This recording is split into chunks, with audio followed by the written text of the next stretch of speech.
très contente de vous retrouver aujourd'hui pour une nouvelle vidéo. Aujourd'hui on va parler d'un grand nom de la décoration, Maisons du Monde. On va repartir sur son histoire et on va voir pourquoi aujourd'hui on est tous accros à cette marque. Je vais vous expliquer son concept et ses stratégies marketing pour savoir pourquoi on est tous addicts.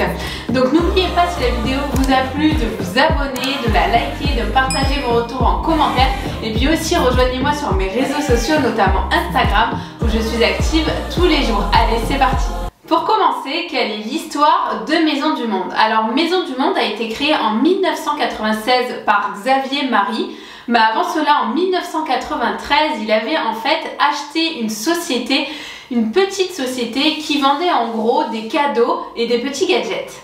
Mais 3 ans plus tard, cette petite société s'est retrouvée en cessation de paiement et Xavier Marie s'est retrouvé avec cette entreprise sur les bras. C'est au fur et à mesure et avec du temps que Xavier Marie a réussi à créer une nouvelle santé financière à l'entreprise et a commencé à ouvrir quelques petits magasins en France.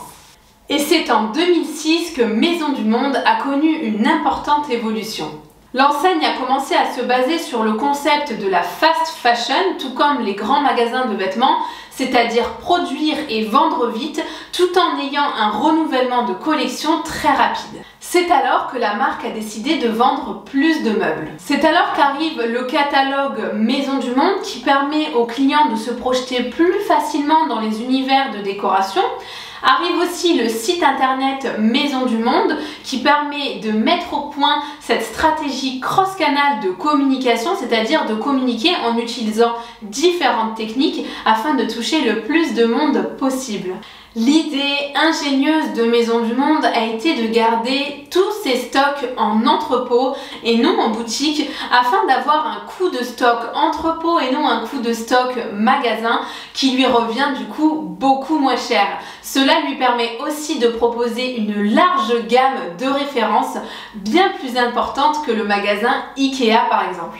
Mais finalement, pourquoi sommes-nous tous si accros au magasin Maisons du Monde? Pourquoi à chaque fois que nous passons devant le magasin, nous ne pouvons nous empêcher de rentrer pour faire un tour, ne serait-ce que pour flâner et s'imprégner des nouvelles tendances déco?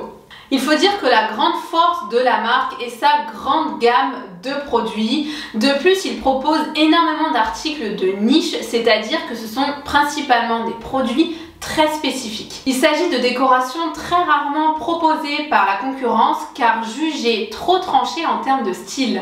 Vous l'aurez certainement remarqué, Maisons du Monde est vraiment positionnée sur l'esthétique, sur le style, beaucoup moins sur l'ergonomie et la praticité comme le sont ses concurrents. Il s'agit ici d'un argument de taille puisque Maisons du Monde a très bien compris que les consommateurs étaient très sensibles au style et à la beauté du produit, quitte à laisser de côté le côté qualitatif et ergonomique. Incroyable mais vrai, mais Maisons du Monde est l'un des magasins qui a le moins recours aux promotions.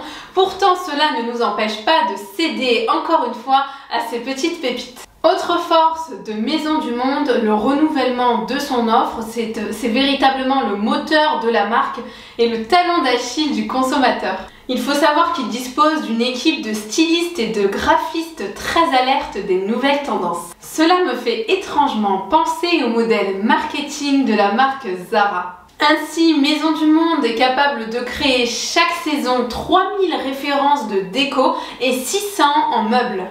Avec une stratégie marketing pareille, comment finalement résister à Maisons du Monde?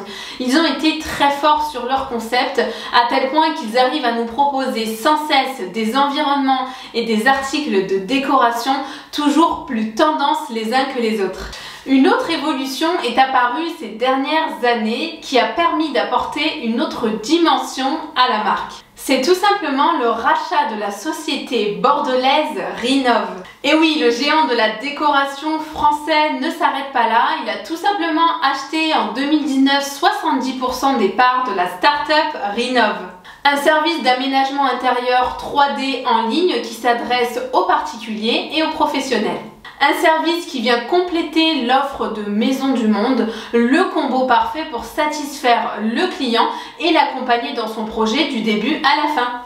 Cette idée n'est pourtant pas nouvelle puisque Leroy Merlin propose déjà ce service depuis plus de 10 ans. Mais comme à son habitude, Maisons du Monde a déployé une stratégie de communication et de marketing juste parfaite pour promouvoir ce service aux clients. En effet, ils mettent en avant le côté digital et sont très pédagogues dans leur démonstration. Ils mettent en avant des avant-après très aboutis et bien évidemment tendance, toujours accompagnés d'un ou d'une décoratrice. Ils promettent ainsi aux clients un changement de leur intérieur radical accompagné par un professionnel et le tout pour moins de 100 €. Alors bien sûr cela est à prendre avec modération puisque cela reste un prix d'appel et généralement la facture finale est bien plus salée. Voilà, donc finalement nous avons fait le tour de la stratégie et de l'histoire de Maisons du Monde.